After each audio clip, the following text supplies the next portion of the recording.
अस्सलाम वालेकुम जी। ख़बर की ख़बर खालिद क़य्यूम और सलमान आबिद के साथ मैं हूँ इसार राना और आपको सलाम पेश करता हूँ। और हस्ब मामूल मेरी दुआ है कि अल्लाह ताला आज का दिन आपके लिए खैर बरकत लेके आए और पाकिस्तान के लिए खैर बरकत लेके आए। पाकिस्तानी मीडिया अखबारात उर्दू और अंग्रेज़ी ने किस तरह देखा करंट अफेयर को, किस तरह देखा सियासी सिचुएशन को और दुनिया भर में जारी जो मामलात हैं उन्हें, उसकी एक नज़र देखते हैं, फिर प्रोग्राम की तरफ चलते हैं। अफगानिस्तान में तालिबान के कंट्रोल के बाद सबकी नजरें नई अबूरी हुकूमत के क़याम पर थीं। आज के पाकिस्तानी और आलमी अखबारात ने तालिबान की ऐलान करदा हुकूमत को नुमाया तौर पर शाया किया। रोजनामा नवाए वक्त ने अफगानिस्तान की नई हुकूमत को टॉप स्टोरी में लिया। अफगानिस्तान हसन अखवंद वज़ीर आज़म अबूरी हुकूमत का ऐलान। रोजनामा एक्सप्रेस की लीड स्टोरी भी अफगान हुकूमत से मुतालिक है। अफगान अबूरी हुकूमत का ऐलान, मुल्ला हसन अखवंद वज़ीर आज़म। रोजनामा पाकिस्तान की सुर्खी है, हसन अखवंद अफगानिस्तान के अबूरी वज़ीर आज़म, मुल्ला बरादर नायब मुकर्रर। रोजनामा दुनिया की सुर्खी कुछ इस तरह है, तालिबान की अबूरी हुकूमत का ऐलान, मुल्ला मोहम्मद हसन अखवंद वज़ीर आज़म और मुल्ला हैबतुल्लाह अमीर अल मोमिनीन की हैसियत से रहनुमाई करेंगे। रोजनामा जंग ने अफगान अबूरी सेटअप से मुतालिक अल्फाज इस्तेमाल किए हैं। तालिबान हुकूमत काबीना का ऐलान, मुल्ला हसन अखवंद वज़ीर आज़म। अंग्रेजी अखबारात ने भी अफगानिस्तान की अबूरी हुकूमत को नुमाया तौर पर शाया किया। दी एक्सप्रेस ट्रिब्यून ने नई हुकूमत से मुतालिक अल्फाज इस्तेमाल किए हैं। Taliban announce government of war veterans. Daily times ने अफगानिस्तान की अबूरी हुकूमत को टॉप स्टोरी में लिया है। Taliban unveil hardline government. The nation ने भी नई अफगान अबूरी हुकूमत को नुमाया तौर पर शाया किया। Taliban announce caretaker government to uphold sharia law in Afghanistan. Dawn अखबार ने भी अफगानिस्तान में अबूरी हुकूमत के क़याम को लीड स्टोरी में लिया है। Taliban bring old guard into cabinet dash hopes for inclusive government. और द न्यूज़ की सुर्खी के अल्फाज हैं, तालिबान रिवील इंटरिम कैबिनेट। जिसे देख लिया आज के जो अखबारात की वो थी, लेकिन अभी मैं चलूँगा अपने प्रोग्राम के रनडाउन की तरफ। लेकिन पहले मैं जाकर खालिद साहब को और सलमान साहब को सलाम कर लूँ।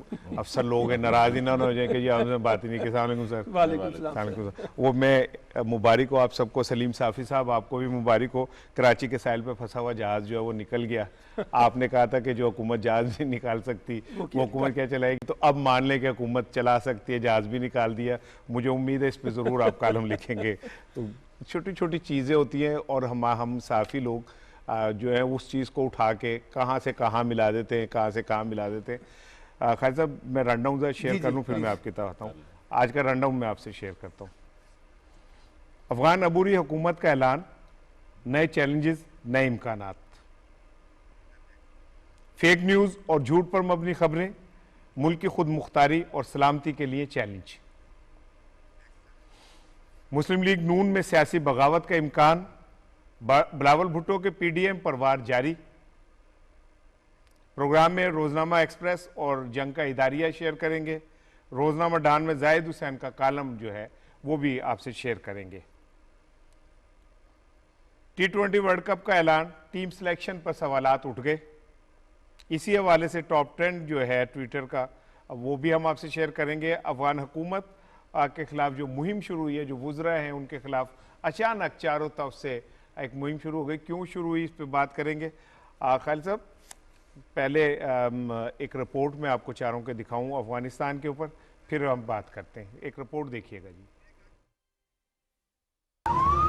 तालिबान ने अफगानिस्तान की अबूरी हुकूमत का ऐलान कर दिया।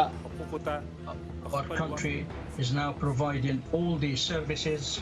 Islamic Emirate decided to declare the names.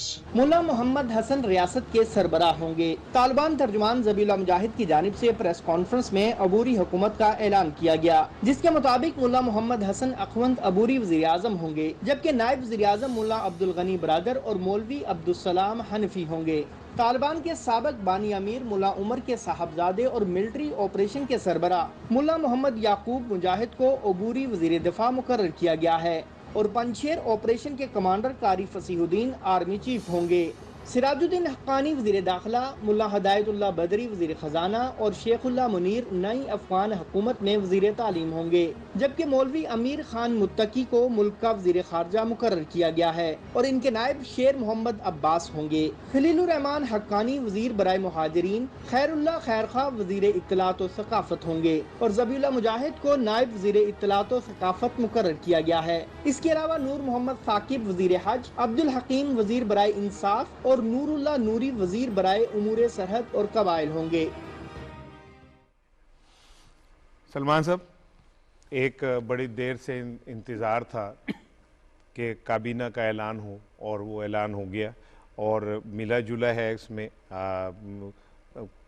सिर्फ तालिबान नहीं है, कुछ इधर उधर से भी लोग लिए गए, लेकिन आप समझते हैं कि ये अबूरी हुकूमत जो अफ़गानिस्तान को चैलेंजेस दरकार है उनको मीट कर सकेगी? देखिए, एक तो ये कि जो डिले हो रहा था ना अफगान अबूरी हुकूमत बनने का, मैं समझता हूँ कि इस हुकूमत बनने के बाद वो जो डिले है वो ख़त्म हुआ है। क्योंकि देखिए, जितनी जल्दी हुकूमत बननी थी, कैबिनेट बननी थी ना, उसी से अफगानिस्तान की इंटरनल सिचुएशन को डील करना ज़्यादा आसान होता है। एक बात। दूसरी बात यह कि इंटरनेशनल एक्सेप्टेंस चाहिए। वो जब तक हुकूमत बनेगी नहीं, हुकूमत की साख का नहीं पता चलेगा तो कैसे पता चलेगा।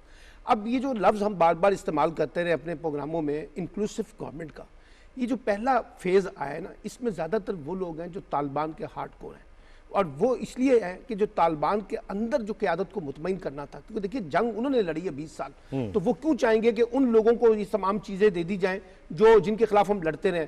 तो पहले राउंड के अंदर हमने देखा है कि वो इंक्लूसिव गवर्नमेंट के मुकाबले में जो हार्डकोर हैं वो आपको नजर आ रहे हैं, और दूसरे राउंड में और तीसरे राउंड में आप देखिएगा कि इसमें जो मुखालिफ फरीकैन है वो भी नजर आएंगे जी, वो भी आएंगे, और कुछ खवातीन के नाम भी आ रहे हैं कि उनको भी कैबिनेट का हिस्सा बनाया जाएगा।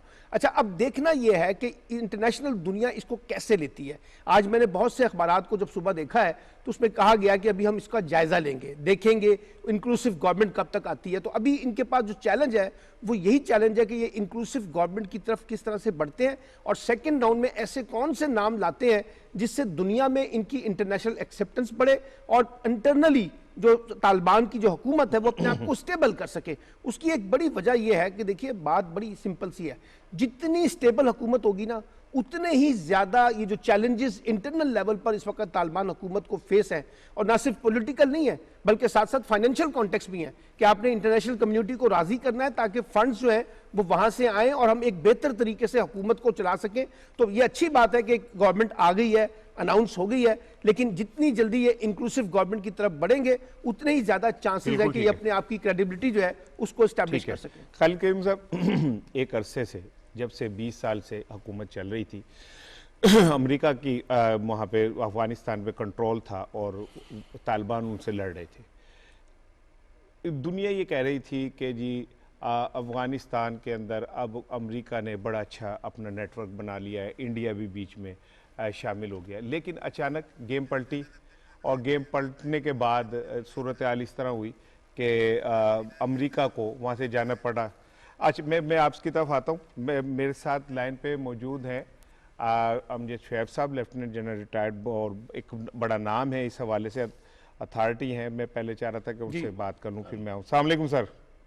वालेकुम अस्सलाम। अच्छा सर, बात हो रही थी तालिबान की काबीना के हवाले से, लेकिन मैं आपसे जो बात मैं अभी कर रहा था तो आप तशरीफ ले आए, तो मैं चाह रहा था कि आपसे ज़्यादा बेहतर इस पर कोई बात नहीं करेगा कि कल जो तर्जुमान है उसने एक बात बड़ी कैटेगोरिकली कही कि जो ये प्रोपेगेंडा है कि पाकिस्तान जो है वो अफगानिस्तान में मुदाखलत कर रहा है और पाकिस्तान पीछे है, ये बिल्कुल गलत है, और हम अपनी पॉलिसी, अपने मामलात के खुद जिम्मेदार हैं, पाकिस्तान इसमें कहीं पे भी वो नहीं। तो मैं समझता हूँ कि सर तालिबान ने भी एक वाज़ेह मौक़िफ़ इख्तियार कर लिया है इस हवाले से, और ये जो प्रोपेगेंडा है उसका कल मुंह तोड़ जवाब भी दिया। बिस्मिल्लाहिर्रहमानिर्रहीम। देखिए, ये तो हकीकत थी और शुरू से ही पाकिस्तान तो ये कहता रहा कि हमारा कोई ताल्लुक नहीं वहां से, लेकिन ये कि ये प्रोपेगेंडा भारत की तरफ से किया जाता था, और चूंकि अशरफ गनी का टोला जो है वो भारत के साथ उनका एक इत्तेहाद था, तो वो टोटली यहाँ पे भारत की गेम खेलते रहे। जो वो उनको कहता था वो करते, तो वो यानी इल्जामात जैसे जैसे वो लगाता था। आपको याद होगा कि अशरफ गनी ने जब वो यहाँ पे ताजिकिस्तान में हमारे प्राइम मिनिस्टर भी गए हुए थे, तो वहाँ तकरीर की तो उसने इल्जाम लगाया था कि जी 10,000 लोग पाकिस्तान ने भेजे हैं हमारे खिलाफ लड़ने के, तालिबान के साथ। तो तालिबान ने हमेशा इस चीज को, इसका इनकार किया, इसको रद्द किया। अभी भी ये वहाँ पे बड़े जिम्मेदार लोग भारत के, उन्होंने कहना शुरू किया कि पाकिस्तान की आर्मी वहाँ लड़ रही है पंजशीर, वहाँ पे ये जो हमारे DGISI है ये कहे हैं, ये KIC भी हैं, ये जाके तो वहाँ पे अपने ट्रुप्स वगैरह को कमांड कर, यानी हर तरह की जो प्रोपेगेंडा हो सकता था वो किया इंडिया ने। बिल्कुल, वो हर चीज में पाकिस्तान को वो बदनाम करने की कोशिश। और अब क्योंकि वो खुद उनकी सारी प्लान फेल हो चुकी है और अशरफ गनी भी भाग चुका है वहां से, तो उनके हाथ में यही रह गया कि झूठ बोल बोल के तो वो दुनिया को गुमराह करें। एक जहाज की तस्वीर पकड़ ली, कहना शुरू कर दिया कि जनाब ये पाकिस्तानी। अच्छा सर, बिल्कुल, ये कल जो काबीना का ऐलान हुआ है, आप इसे किस नज़र से देखते हैं? और सलमान आबिद का तो ये कहना है कि पहले मरहले पे उन्होंने उन लोगों को लिया है जो हार्ड कोर, जिन्होंने 20 साल जिद्दोजहद की, लेकिन आगे जाके ये चूँकि अबूरी काबीना है, आगे जाके ये ज़रा सॉफ्टन लोग भी आएंगे, सॉफ्ट फेसेस आएंगे, ख़वातीन भी शामिल होंगी, तो जो पहला इंतखाब है उस पर आपकी क्या राय है? देखिए, ये जो कुछ अभी इन्होंने किए ये तो हमरे मजबूरी, क्योंकि बाहर से दुनिया किसको कांटेक्ट करे, इनका कोई इस वक्त स्ट्रक्चर नहीं था। ह्यूमैनिटेरियन एड देना चाह रहे हैं, यूनाइटेड नेशन देना चाह रही है, और मुल्क उसमें कुछ हेल्प करना चाहते हैं। और फिर ये कि जो उनके सरकारी मुलाजमीन वगैरह थे, उनमें से बहुत बड़ी तादाद एक भाग निकली है जो दूसरे मुल्कों में चले गए। जैसे ये पिछले दिनों यहाँ पे था, एक इंस्टेबिलिटी थी तो लोग निकल गए। अब ये है कि इनको बड़ा जरूरी था कि फौरी तौर पे कोई गवर्नमेंट बना के अपने महकमे वगैरह उनको फाल करें, वो उनमें काम शाम शुरू हो, ताकि आम जिंदगी, रोजमर्रा के मामला, उनकी पुलिस, उनकी सिक्योरिटी, ये कोई देखने वाला होगा। तो उस लिहाज से तो उन्होंने ठीक है कर दिया जी। लेकिन इस हुकूमत के लिए भी मसला ये होगा, एक तो खैर इनको वो सरकारी मुलाजमीन वगैरह इकट्ठे करने में भी दिक्कत आएगी, लेकिन उससे बढ़ के ये जो हमारे हमसाया मुल्क हैं या दूसरे मुल्क, वो इनको क्या तस्लीम करते हैं इस हुकूमत को भी, है तो अबूरी, लेकिन अबूरी हुकूमत को भी कम अज कम कोई इनको तस्लीम करें। उसमें कभी सोच ये थी कि अबूरी हुकूमत जो वो थोड़ी न्यूट्रल टाइप होगी, उसमें कुछ तालिबान होंगे। अच्छा जनरल साहब सलमान आबिद बोल रहा हूँ, कैसे हैं आप? ठीक ठाक है सर?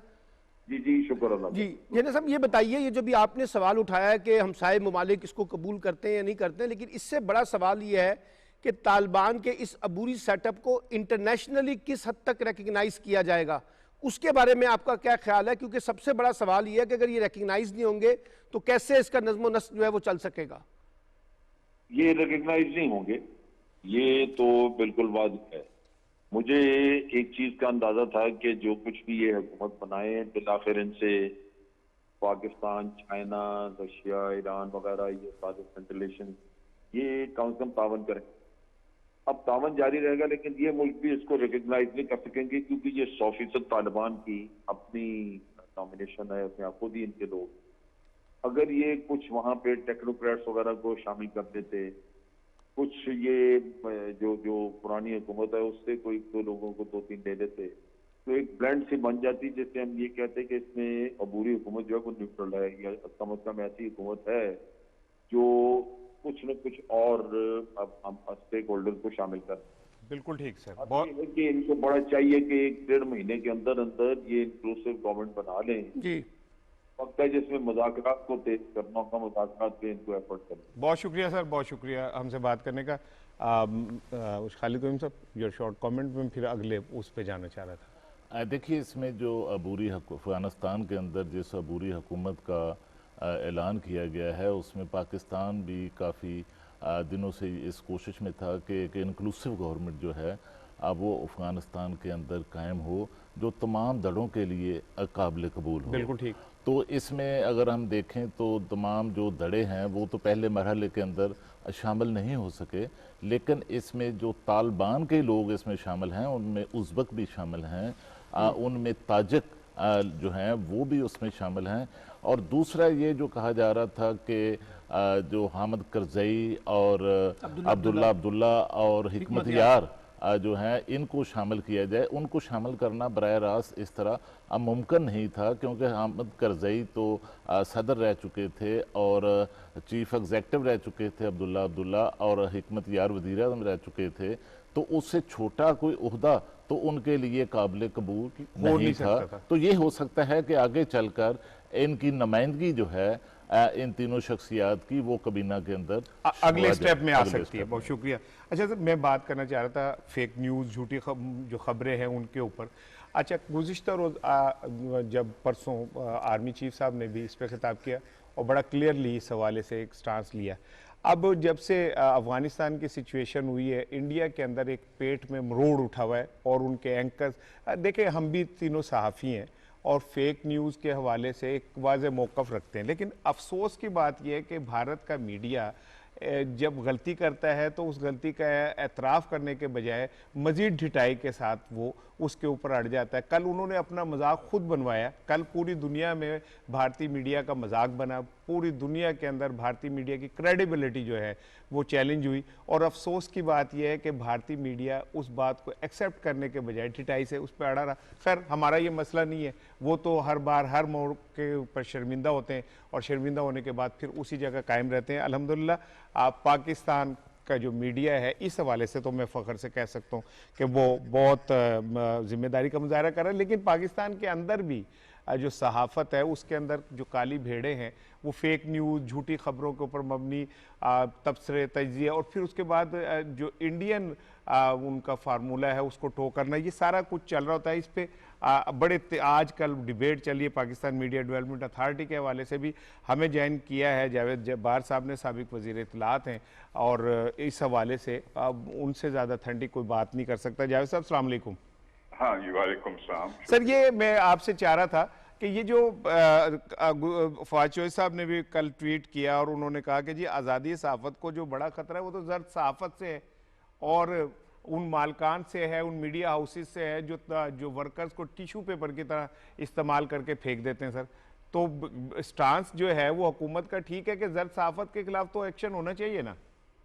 जी देखिए, ये एक बड़ा पेचीदा सवाल है, क्योंकि जहाँ भी कोई ऐसे ज़रिए इब्लाग के बारे में कोई कदम उठाती है हुकूमत, और सिर्फ पाकिस्तान में नहीं है, दुनिया भर का एक मसला है, आज़ादी इजहार का नारा लगता है।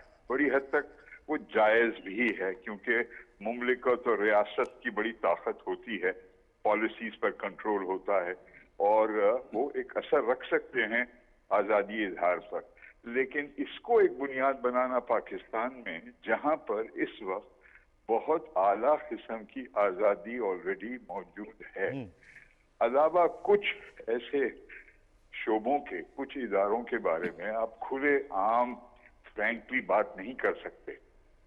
उसके अलावा मैं समझता हूं कि जहां सियासी उमूर का पहलू है, हर किस्म की गुफ्तगू, इल्जाम तराशी, हर किस्म की आज़ादी मौजूद है, किरदार कुशी से लेकर सच तक। तो ये आज़ादी का नारा मुकम्मल तौर पर अप्लाई नहीं करता। ये एक दुरुस्त बात है कि बाज़ सहाफ़ी हजरात पर बड़े नामुनासिब, नाजायज़, गैर कानूनी हमले भी किए गए, उनको जिस्मानी बेसिस पर उनको तकलीफ पहुंचाई गई, कुछ के जाने जाया। लेकिन सर वो ठीक है, हम तो जो अब बात कर रहे हैं वो ये है कि क्या बतौर सहाफ़ी ये हमारा हक है कि हम बिला तहकीक और किसी सबूत के बगैर किसी के ऊपर कोई भी इल्ज़ाम लगा दें? नहीं ऐसा साहब, वो तो दैट इज अ गिवन। देखिए, सहाफत एक बहुत ही आला, बहुत अहम पेशा है और बहुत जिम्मेदारी के साथ इसको पूरा करना चाहिए अपने इसको। अनफॉर्चुनेटली सहाफत में दाखिल होने के लिए पाकिस्तान में भी और दूसरे ममालिक में वो सख्ती से क्राइटेरिया नहीं अप्लाई किया जाता जो कि करना चाहिए, क्योंकि आप सच को ढूंढते हैं और सच को पेश करते हैं। ये एक बड़ा अजीम, बहुत अजीम जिम्मेदारी है, जिसके लिए तालीम, तरबियत और मुसलसल कुछ कवायद का एप्लीकेशन होना जरूरी है। अच्छा जावेद जब्बार साहब, मैं सलमान आबिद बोल रहा हूँ, कैसे हैं आप सर? हाँ सलमान साहब, अस्सलाम वालेकुम। जी वालेकुम सलाम सर। अच्छा सर, ये बताइए, अब पूरी दुनिया में इस वक्त ये बहस चल रही है कि मीडिया को रेगुलेट किया जाए। अब हमारे यहाँ जैसे आपने कहा कि जब भी मीडिया को रेगुलेट करने की बात आएगी तो लोग आज़ादी इजहार को एक हथियार बनाने की कोशिश करते हैं। ये दुनिया की प्रैक्टिसेस क्या हैं? अगर उन्होंने मीडिया को रेगुलेट किया है तो कौन सी ऐसी स्ट्रैटेजी अपनाई है जिससे उनको इंश्योर किया जा सके और जो मीडिया कम्युनिटी है उसको भी मुतमईन किया जा सके? जी देखिए, कोई एक मॉडल सलमान साहब नहीं पाया जाता, क्योंकि हर इलाके के जो मेयार है आज़ादी इजहार के मुख्तलिफ हैं। जी। मगरबी दुनिया में बहुत मुख्तलिफ है, मशरकी दुनिया में बहुत मुख्तलिफ। एक आसान पहलू ले लें, मजहब। मजहब के बारे में मगरबी दुनिया में जो एहतराम किया जाता है मशरिक में, वो नहीं पाया जाता। ठीक कह रहे हैं। वहां तो पैगंबर, उनके ईसा अलैहिस्सलाम जैसे अजीम पैगंबर के नाम के साथ बहुत ही गलत किस्म की जबान का इस्तेमाल। सर मैं एक आपको इंटरप्ट कर रहा हूँ, सर मैं इंटरप्ट कर रहा हूँ आपको, आप गुफ्तगू कीजिएगा वो, लेकिन वहाँ होलोकॉस्ट पे तो बात नहीं हो सकती। हाँ यही कह रहा हूँ, तो वहाँ भी तजादात हैं, लेकिन हम ये बहुत ज्यादा डाइवर्ट कर चुके हैं डिबेट को कि जी रियासत चाहती है कि मीडिया का गला घोटे। इससे मैं इख्तिलाफ करता हूँ। मैं समझता हूँ कि बहुत जरूरत है मीडिया के शोबे में इस्लाहात की। बिल्कुल ठीक कह रहे हैं। क्योंकि ये PMDA का जो सारी कंट्रोवर्सी बन गई है, उसने तवज्जो हटा दी मीडिया के मालिकान, मीडिया के सीनियर लीडर्स, एडिटर्स, उनके हरकतों में और उनके रवैये में जो इस्लाह की जरूरत है उसकी। जवेद जमाल साहब, मैं खालिद कयूम बोल रहा हूँ। मैं आपसे पूछना चाह रहा हूँ कि जो हमारा प्रिंट मीडिया है या हमारा इलेक्ट्रॉनिक मीडिया है, उसके अंदर तो एक सिस्टम मौजूद है, डायरेक्टर न्यूज़ मौजूद है, एडिटर मौजूद है, लेकिन जो सोशल मीडिया पर जो एक इस वक्त तूफान आया हुआ है फेक न्यूज़ का, वहाँ पर कोई सिस्टम या रेगुलेशन नहीं आना चाहिए? नहीं आना तो चाहिए रहीम साहब, लेकिन इसको कैसे लाया जाए? आप देखें कि ये गफलत का शिकार सिर्फ हम नहीं, बहुत सो कॉल्ड एडवांस्ड कंट्री जी बिल्कुल ठीक कह रहे हैं, नहीं फिगर आउट कर सके हैं। ट्विटर ने president Trump, ex president Trump की ट्विटर रिमार्क्स को बैन कर दिया है। अब वो कह सकते हैं आजादी इजहार के खिलाफ है, वो खुद नहीं ये तय किए पाए। तो इसके लिए मुसलसल गुफ्तगू की जरूरत है और दीगर तरीक़ेकार इवॉल्व करने की जरूरत है। किस तरह जिम्मेदारी के साथ आप सोशल मीडिया को इस्तेमाल कर सकते हैं। बहुत शुक्रिया जावेद जब्बार साहब, बहुत शुक्रिया हमसे गुफ्तगू करने के लिए। आप जरा माहौल, बात तो उन्होंने बड़ी ठीक की है कि उन्होंने कहा कि मीडिया के अंदर रिफॉर्म्स आना चाहिए, और एक बड़ी अच्छी उन्होंने तशरीह की है कि जो मीडिया मालकान हैं, ये जो मीडिया के सरबराहान हैं, उनके दरमियान और जो हमारे जर्नलिस्ट हैं उनके दरमियान भी एक ब्रिज बनना चाहिए ताकि ज़्यादा बेहतर तरीके से रिफॉर्म आ सकें। देखिए बात बड़ी सिंपल सी है, इस वक्त सिर्फ फेक न्यूज़ जो है ना वो अनकॉन्शियसली नहीं आ रही, एक कॉन्शियस एफर्ट के तहत दुनिया में फेक न्यूज़ की बुनियाद पर एक प्रोपेगेंडा कैंपेन चलाई जाती है। अभी आपने अपने इंट्रो में कहा कि हिंदुस्तान जिस अंदाज से अफगानिस्तान की सिचुएशन को अपने हक में करने की कोशिश कर रहा है, एक प्लान तरीके से, और किस तरीके से वो कॉन्स्पायरेसी कर रहा है कि पूरी राय आमा के ऊपर वो मुतासिर हो सके। अब सब इसका तरीकाकार क्या है? इसका तरीका ये तो नहीं है कि हम डंडा उठा लेंगे, इसका तरीका ये है कि हम इंटरनली बैठें, तमाम फरीकैन जैसे फवाद चौधरी साहब ने भी सबको दावत दी है कि बैठें और इसको रेगुलेट करने के लिए, इसको रिफॉर्म्स करने के लिए, इसको ट्रांसपेरेंट करने के लिए, इसको अकाउंटेबल करने के लिए जो भी पैकेजेस हमारे पास हैं, जो भी हमारे पास रिकमेंडेशंस हैं, हम उसको लेके आए, क्योंकि हमने एक रिस्पॉन्सिबल मीडिया के तौर पर दुनिया में बिहेव करना है। खालिद साहब, ये जो चल रहा है इशू और इसके हवाले से देखिए मालकान की रिजर्वेशन है, वो जाहिर है वो समझते हैं कि अगर हम इस तरफ चले गए कि फेक न्यूज़ और प्रोपेगेंडा न्यूज़ के अंदर हमने कोई पाबंदी लगा दी तो उनका सौदा बिकना बंद हो जाएगा। लेकिन कुछ सहाफ़ियों को भी मैंने देखा है, उनके भी पेट में दर्द है, जिनका ना लेने देने में कोई ताल्लुक, ना इससे कोई ताल्लुक, लेकिन वो अपनी दुकानदारी चमका रहे हैं। देखिए कुछ लोग ऐसे ज़रूर हैं जो हमारी सहाफ़त के अंदर भी जो शामिल हो चुके हैं, उनके जब मफादात कहीं जब पर उनके मफादात पर कोई ज़द पड़ती है या मफादात मुतासर होते हैं, तो फिर वो अपने मफादात की जंग लड़ने के लिए कोई ना कोई बहाना जो है अब वो ढूंढ लेते हैं। जैसे ये हमारे एक मसूफ़ मोहसिन बेग साहब हैं, तो उनका भी आजकल मसला यही है। वो भी जो इस्लामाबाद के अंदर जो इस वक्त मालकान की जो इस अथॉरिटी के हवाले से जो कैंपेन चल रही है उसमें वो शामिल हैं। और ये वो मसूफ़ हैं जो माजी में परवेज़ मुशर्रफ के दौर में तारक अजीज़ जो प्रिंसिपल सेक्रेटरी थे उस वक्त परवेज़ मुशर्रफ के, तो उनके फ्रंट मैन खुद को कहते थे। अच्छा। और परवेज़ मुशर्रफ की हुकूमत में भी अपने मफादात इनके जुड़े रहे, उसके बाद पीपल्स पार्टी की हुकूमत में भी इनके मफादात जुड़े रहे, और इस हुकूमत में उनके मफादात जो हैं वो पूरे नहीं हो सके, उन पर जद पड़ी है। तो वो भी इस कैंपेन के अंदर जो है वो भरपूर तरीके से अपना हिस्सा डाल रहे हैं। दूसरा मैं आपको बताऊं, जो बात हो रही थी कि हमारे जो मीडिया जो चैनल्स हैं, ख़ास तौर पर जो मीडिया हाउसेज हैं वो अकाउंटेबल नहीं होना चाहते किसी सतह पर भी। असल बात ये और ख़ास तौर पर देखें कि ये जितने भी हमारे जो टीवी चैनल्स हैं ये एससीपी के रूल्स के तहत हर साल अपने जो उनके अकाउंट्स हैं, गोशवारे हैं, वो एससीसीपी में जमा करवाने के पाबंद हैं। लेकिन पिछले 10 साल से किसी एक भी मीडिया हाउस ने या टीवी चैनल ने अपने जो अकाउंट्स हैं, जो मालियात के हवाले से जो हिसाबात हैं, वो एससीसीपी में जमा नहीं करवाए। वो जमा इसलिए नहीं करवाए कि वो किसी सूरत जो है वो हुकूमत को या रियासत को कोई टैक्स देने के लिए तैयार नहीं है। और ये साबित वो चाहते हैं कि ये साबित ना हो जाए कहीं कि ये अदारा मुनाफा में है, और क्योंकि मुलाजमीन को तो वो कुछ देने के लिए तैयार नहीं है।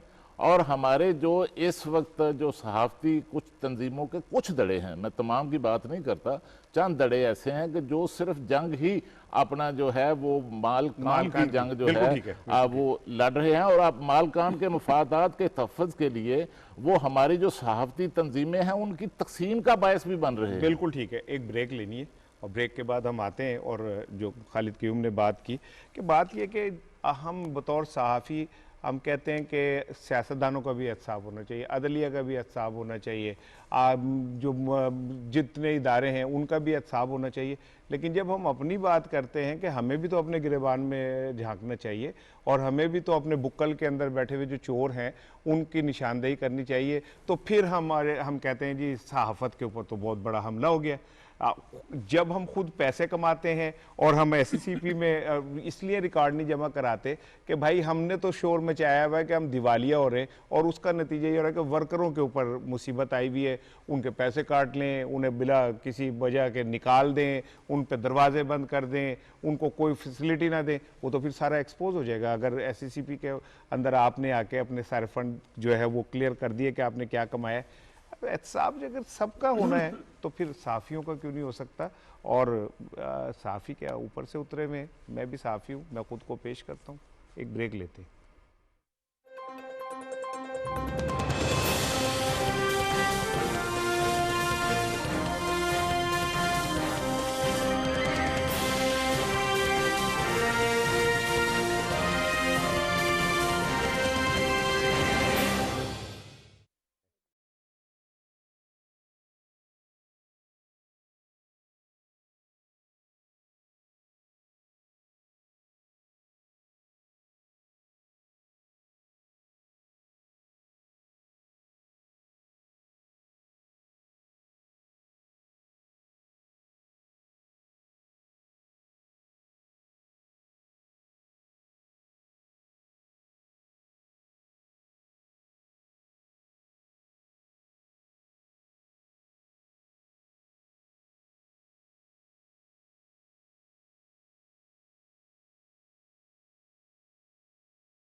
जी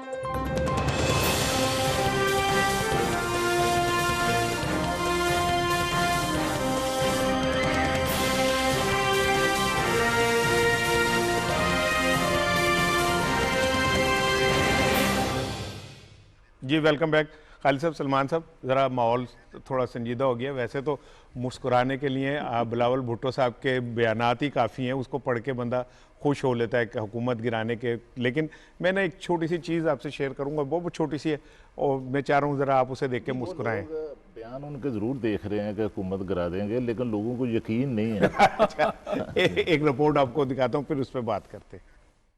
भारत का अफगान सूबे पंजशेर से मुतालिक पाकिस्तान के खिलाफ भोंडा प्रोपेगेंडा बेनकाब हो गया। पाकिस्तान दुश्मनी में अंधे भारतीय मीडिया ने गैर जिम्मेदारी की नई मिसाल कायम कर दी। भारतीय मीडिया ने एक वीडियो शेयर करते हुए दावा किया कि ये पाकिस्तानी तैयारों की वादी पंजशेर में कार्रवाइयों और एयर डिफेंस की वीडियो है। जब हकीकत से पर्दा उठा तो पता चला कि इस वीडियो का हकीकत से कोई ताल्लुक नहीं और ये एक वीडियो गेम है, जिस पर भारतीय मीडिया ने ना आओ देखा ना ताओ, बस पाकिस्तान के खिलाफ जहर उगलना शुरू कर दिया।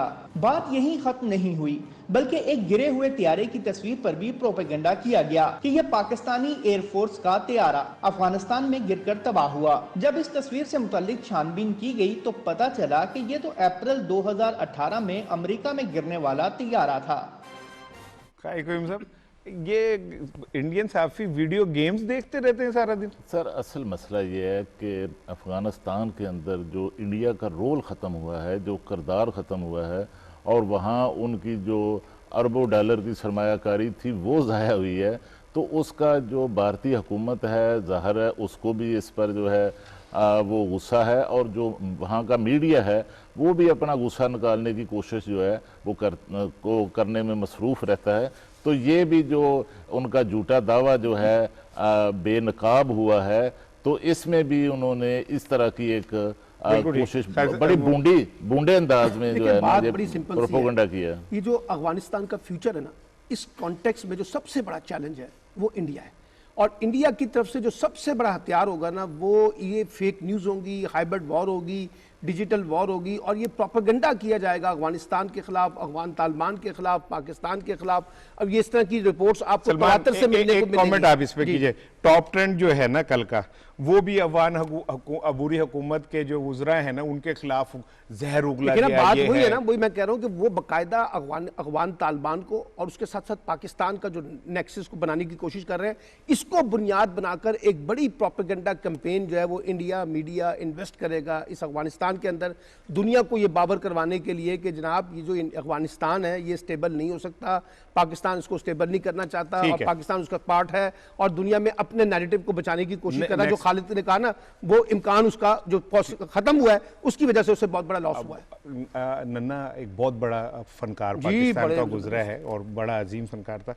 मैंने खुद उनको एक में देखा कि कहते कि जब टीवी का आगाज़ हुआ तो एंकर जो थे, न्यूज़ एंकर, वो कहीं आगे पीछे हो गए, तो कहते मुझे प्रोड्यूसर ने कहा कि यार तुम खबरें पढ़ दो, तो उनका मैं पढ़ तो दूंगा, यकीन कोई नहीं करेगा। तो मेरा ख्याल है कि अब इंडिया मीडिया का भी हाल ये हो रहा है कि पूरी दुनिया में वो एक्सपोज हो गया पूरी तरह।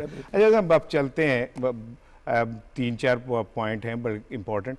असल तो एक चीज़ तो आपने करनी है कि मुस्लिम लीग नून में सियासी बगावत का इम्कान है, वो कैसे है मैं आपसे बात करूँगा। लेकिन पाइए दसो, ये बिलावल भुट्टो साहब इतने गर्मी में है और जनाब पीडीएम पे हिट पे हिट किए जा रहे हैं। कल उन्होंने 3 दिन 4 दिन से खिताब कर रहे हैं मुख्तलिफ जगहों पे। कल खबरें की एक रिपोर्ट है जिसमें वो इम्तियाज़ शाहिद साहब से उन्होंने गुफ्तगू करते हुए कहा कि पीडीएम मैंने बनाई है, जब मैंने बनाई तो फिर जब मैं उसे लेके आगे चला तो ये लोग कहीं और चले गए। कहते शहबाज शरीफ साहब अभी बात करते हैं, कुछ पीछे से उनके घर से आवाज़ें आने लगती हैं कि जी ये इनकी ज़ाती राय है, ये जी इनका ज़ाती मसला है। और फिर कहते हैं मेरे से जो फ़ोन के ऊपर बात हुई, उन शहबाज शरीफ ने सिर्फ इतनी की कि जी इलेक्शन कमीशन के जो ये मेम्बरान हैं ये तैनात होने के नहीं, कि सुबह खबरें लग गई जी, उन्होंने कहा जी आप बाहर निकलें ये वो। लेकिन बिलावल इतने गुस्से में, तो ये मुस्लिम लीग नून को क्यों साफ सूख गया है? देखिए, इसमें बड़ा एक राज जो है वो इसमें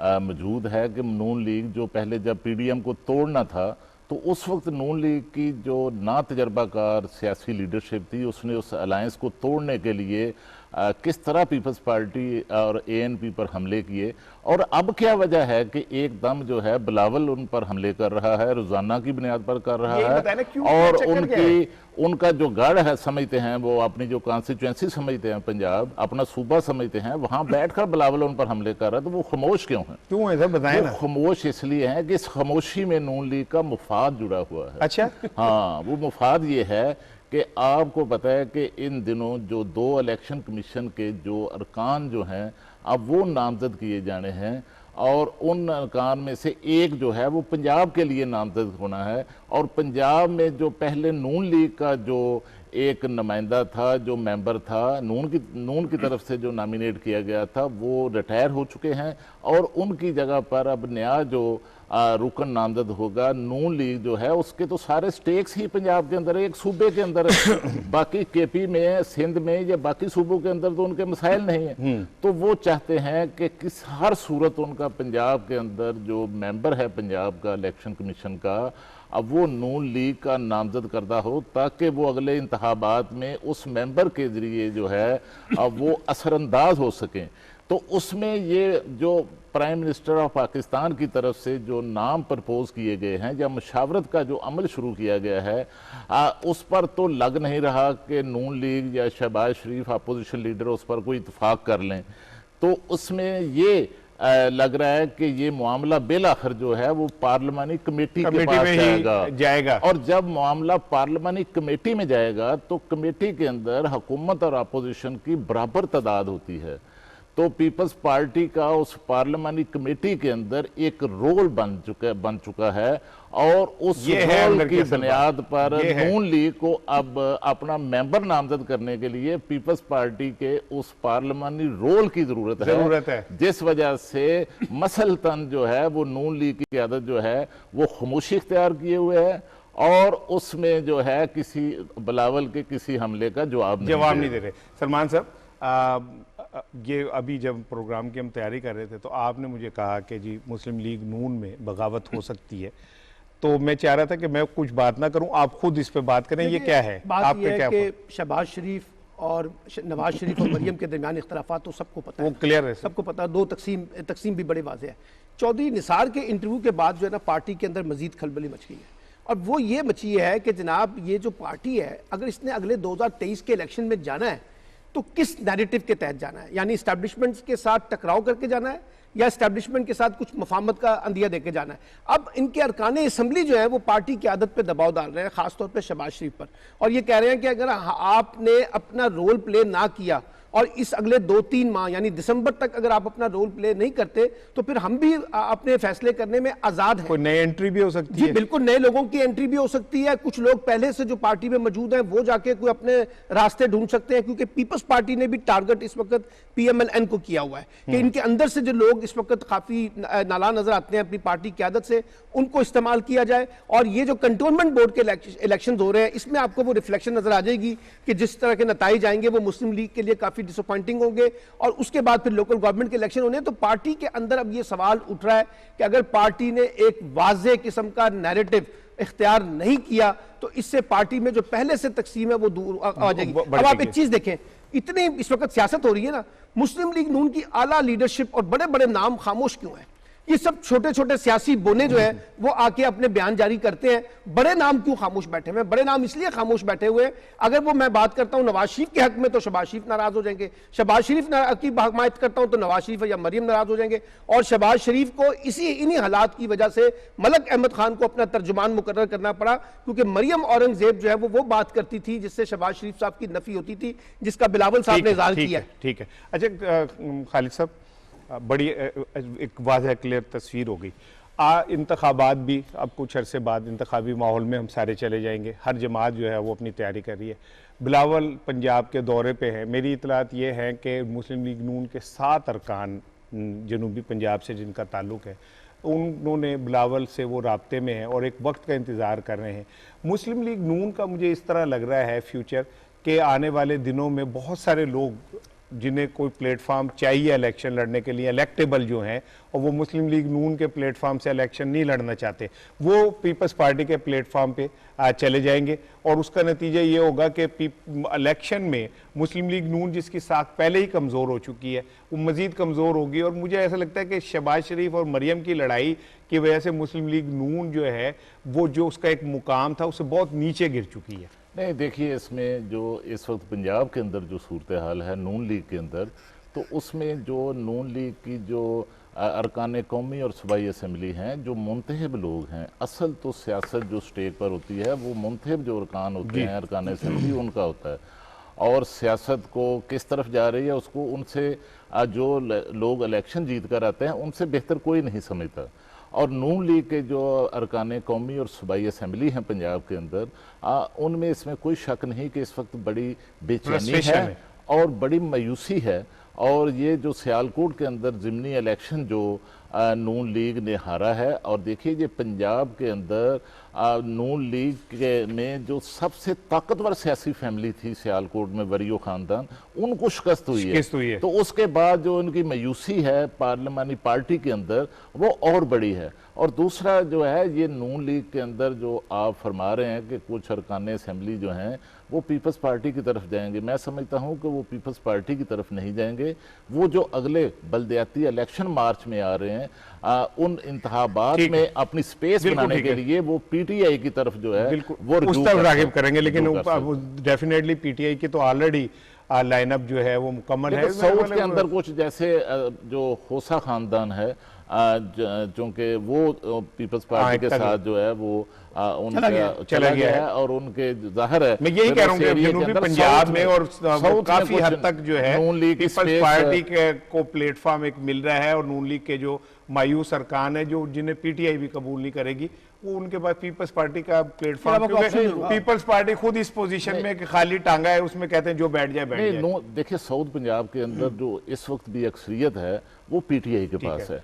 और पीटीआई के बाद जो स्पेस अब नून लीग की चूंकि स्पेस पहले जो मौजूद थी वो भी कम हो रही है, तो उसमें से कोई स्पेस पीपल्स पार्टी की तरफ जा सकती है। कमेंट में लूंगा, जंग का और एक्सप्रेस का जो इदारिया था आर्मी चीफ के ऊपर उन्होंने लिखा, और सारा आपको पता है कि आर्मी चीफ साहब ने क्या कहा। लेकिन इलाकायत, लसानियत, इंतहा पसंदी की इजाज़त नहीं होगी। बड़ा कैटेगोरिकली का जो जंग का इदारिया का एक जुमला है जो मुझे बहुत पसंद आया, वो ये है कि मेरा दुश्मन मुझे ललकार के जाएगा कहाँ। बड़ा क्लियर योर टेक। मैं चाह रहा हूँ, बड़ी सिंपल सी बात है कि दोनों अदारियों के अंदर, यानी के दायरे में भी और जंग के दायरे में, जो बड़ी वाज़ेह तौर पे बात की ना कि पाकिस्तान में अब रियासत के मुकाबले में मुतबादल रियासत का कॉन्सेप्ट नहीं चलेगा। बिल्कुल रियासत की रेट चलेगी, और ये लसानियत का, फिरकावारियत का, इंतहा पसंदी का जो जादू चल रहा था पाकिस्तान में, अब इसकी गुंजाइश नहीं है। अगर पाकिस्तानी स्टेट इसके ऊपर खड़ी रहे और जो लोग भी इसके अंदर प्रॉब्लम क्रिएट कर रहे हैं उनके खिलाफ एक्शन हो, तो मैं समझता हूं कि हम ज्यादा बेहतर तरीके से परफॉर्म कर सकते हैं। अब डॉन का कालम है जाहिद हुसैन साहब का, उन्होंने बड़ा जबरदस्त 4-5 चीजें हैं जो उन्होंने, एक तो वो कहते हैं कि जी जो हुकूमत का क़याम है अफगानिस्तान के अंदर, वो इंक्लूसिव जो गवर्नमेंट है वो एक चैलेंज है। फिर वो कहते हैं कि दाखिली और जो इंतशार है उसको काबू पाना चैलेंज है। फिर वो कहते हैं कि आलमी दुनिया इन्हें कैसे एक्सेप्ट करेगी, ये एक चैलेंज है। फिर वो ये कहते हैं कि इंसानी हकूक़ और शहरी आज़ादी का एहतराम कैसे यकीनी बनाएंगे, ये एक चैलेंज है। तालिबान जो है माजी की पॉलिसियों जो थी उनसे डिफ़र करेंगे, आगे जाएंगे, ये एक चैलेंज है। तो चैलेंज है। मैं ये चाह रहा हूँ कि जाहिद साहब ने जो जिन चीज़ों की तरफ इशारा किया है, आप समझते हैं कि तालिबान इन चैलेंजेस पे पूरा कर सकेंगे? देखिए, जिस तरह अबूरी हुकूमत का ऐलान किया गया है अफगानिस्तान में, ये उस तरह इंक्लूसिव हुकूमत तो नहीं बन सकी। तो मैं समझता हूँ कि इससे जो तालिबान की जो हुकूमत है उसके अंदरूनी तौर पर, दाखिली तौर पर और बैनुल-अक़वामी तौर पर जो है आलमी सतह पर उनके जो चैलेंजेस हैं वो पहले से भी बढ़ चुके हैं। क्योंकि अब सबसे बड़ा उनके लिए चैलेंज ये है कि आलमी दुनिया जो है वो अफगान हुकूमत को, तालिबान की हुकूमत को कैसे कबूल करती है। अच्छा, प्रोग्राम का वक्त खत्म हो रहा है, मेरा पसंदीदा मौजू बीच में रह जाएगा। T20 के लिए जो कौमी स्क्वाड का ऐलान हुआ उस पर बड़े सवालात उठने शुरू हो गए। मैं एक रिपोर्ट आपसे चाह रहा हूँ कि शेयर करूँ, उसके बाद इस पर बात करते हैं चलते चलते। T20 वर्ल्ड कप के लिए कौमी स्क्वाड के ऐलान ने पाकिस्तानी क्रिकेट में नया पिंडोरा बॉक्स खोल दिया। कप्तान बाबर आजम भी वर्ल्ड कप स्क्वाड से नालां दिखाई देते हैं, जिसका इजहार उन्होंने मुतवक्का चेयरमैन पीसीबी रमीज राजा से टेलीफोनिक गुफ्तगू में भी किया। जराये का कहना है कि रमीज राजा ने बाबर आजम को टीम सिलेक्शन के बजाय मैदान में परफॉर्मेंस पर तवज्जो देने की हिदायत की। क्रिकेट माहिरीन हो या फिर सोशल मीडिया सार्फिन, सभी ने T20 वर्ल्ड कप के लिए कौमी टीम की सिलेक्शन पर सवाल उठाए हैं। दूसरी तरफ पाकिस्तान क्रिकेट टीम के हेड कोच मिसबाहुल हक और बॉलिंग कोच वकार यूनुस अपने ओहदों से पहले ही मुस्ताफी हो चुके हैं। पीसीबी ने सकलैन मुश्ताक और अब्दुल रज़ाक को फौरी तौर पर अबूरी कोचिज की जिम्मेदारी दे दी है। मिसबाहुल हक ने हेड कोचिंग छोड़ने के हवाले से कहा कि जमैका में करंटीना के दौरान अपनी 24 माह की कारकर्दगी का जायजा लिया। जानता हूँ ये आइडियल वक्त नहीं, अहले खाना के साथ वक्त गुजारना चाहता हूँ। वकार यूनुस ने कहा कि मिसबाहुल हक ने ओहदा छोड़ने से मुतालिक बताया तो मैंने भी कोचिंग छोड़ने का फैसला कर लिया। मिर्जा इकबाल बेग साहब हमारे साथ लाइन पे मौजूद है। मिर्जा साहब अस्सलाम वालेकुम। वालेकुम अस्सलाम राना साहब। भाई ये क्या हो रहा है? आते ही एक भूचाल आ गया और कल सुना है बाबर आजम को डांट भी पड़ गई कि भाई आपने फ़ोन करके मुझे ये कैसे कि आप कह सकते हैं कि जी टीम स्क्वाड ठीक नहीं है। मेरा सवाल आपसे ये है कि जो कौमी टीम 11 लड़के मैदान में उतरते हैं, क्या वो कौम की ख्वाहिशों पे वो मबनी होने चाहिए, सिलेक्शन टीम की ख्वाहिशों पे मबनी होने चाहिए, या कप्तान जिसने टीम को खिलाना है उसके ख्वाहिश पे मबनी होने चाहिए? देखिए ईसार साहब, सबसे पहले तो कप्तान वो सिपा सालार है, वो लड़ाएगा सिपाहियों को मैदान में, उसकी कंसल्टेशन, उसकी रजामंदी, उससे मशावरत बेइंतहा जरूरी है। जहां तक बात है पाकिस्तान क्रिकेट की, तो इस वक्त पाकिस्तान क्रिकेट बड़े नाजुक दौर से गुजर रही है। अगर आप हकीकत की निगाह से देखें कि वर्ल्ड कप 17 अक्टूबर से शुरू हो रहा है, 24 अक्टूबर को हमें अपने रिवायती हरीफ भारत के खिलाफ पहले ही मैच खेलना है, और आज तक वर्ल्ड कप T20 में पाकिस्तान भारत के खिलाफ कोई मैच नहीं जीता। 6 मैच खेला है, 6 के 6 हारा है। तो हमारे लिए एक तो सबसे बड़ा चैलेंज भारत का सामना करना होगा। भारत को ये एडवांटेज होगा राना साहब के भारत के बेशतर खिलाड़ी IPL जो कि वर्ल्ड कप से पहले हो रही है मुत्तहिदा अरब अमारात में, वहां खेल रहे होंगे, उन्हें एडवांटेज होगा वहां की पिचेस से हम आहंगी। वैसे भी बड़ी फॉर्म में है भारतीय टीम आजकल। जी हाँ, देखिए इंग्लैंड के खिलाफ अभी वो टेस्ट मैच जीते, ओवल टेस्ट मैच, जिस तरह उन्होंने कम बैक किया 99 रन की लीड कंसीड करने के बाद। तो बहुत सारे मसाइल हैं। 3 दफा ऐसा हुआ है राना साहब के पाकिस्तान की क्रिकेट टीम वर्ल्ड कप के लिए ऐलान हुआ और उसमें तब्दीलियां की गई है। बिल्कुल। अभी भी 10 अक्टूबर लास्ट डेट है कि 7 दिन पहले टूर्नामेंट शुरू होने से कि पाकिस्तान चाहे तो तब्दीली कर सकता है। अब देखना यह है कि रमीज राजा साहब जिन्होंने 13 सितंबर को चेयरमैन मुकर्रर होना है पीसीबी का, अभी कुछ दिन बाकी है, लेकिन लगता यह है कि उन्होंने अपना इनपुट देना शुरू कर दिया है। जिस तरह कल बाबर आजम के हवाले से खबर आई कि रमीज राजा साहब की मशावरत से ये टीम बनी है और बाबर उस पर खुश नहीं है। तो मेरे ख्याल में पाकिस्तान क्रिकेट में इस तरह के तनाज़ात का पैदा होना, वो भी वर्ल्ड कप से पहले सीनियर खिलाड़ियों को टीम से निकाल देना, जूनियर खिलाड़ियों पर इन्हिसार करना, मोहम्मद वसीम जो चीफ सेलेक्टर हैं वो तवक्कुआत पर पूरा। ये बताइए आजम खान की क्या क्वालिटी है सर? उसका वेट ज्यादा है, वजन ज्यादा है, सियासी और वजन ज्यादा है, या वैसे वजन ज्यादा है लेकिन उसके बावजूद क्या क्वालिटी है उनकी आजम खान की? ईसार राना साहब, उनकी सबसे बड़ी क्वालिटी ये है कि उनके वालिद जो है मोइन खान वो पाकिस्तान के साबिक टेस्ट क्रिकेटर हैं। उनके ताया जो है वो नेशनल हाई परफॉर्मेंस सेंटर के डायरेक्टर है नदीम खान, जो 2 टेस्ट मैच खेले और उन्हें कई लोगों पर प्रेफरेंस दी गई। उन्होंने लेवल 2 का कोर्स किया, वो नेशनल क्रिकेट एकेडमी को हेड कर रहे हैं। और फिर सबसे बढ़कर ये कि पसे पर्दा उन्हें सपोर्ट हासिल है पाकिस्तान के फॉर्मर कैप्टन वसीम अकरम का। तो अब आप पाकिस्तान में कितने बच्चे। अच्छा सर, और मिर्जा साहब, इतला ये भी है कि बाबर आजम से टेस्ट क्रिकेट की कप्तानी वापस लेके और रिजवान को दी जाएगी। वैसे ये तो मैं समझता हूँ अच्छा फैसला है, ताकि बाबर आजम पे प्रेशर खत्म हो और वो अपनी परफॉर्मेंस पे तवज्जो दे। वो वर्ल्ड क्लास प्लेयर है।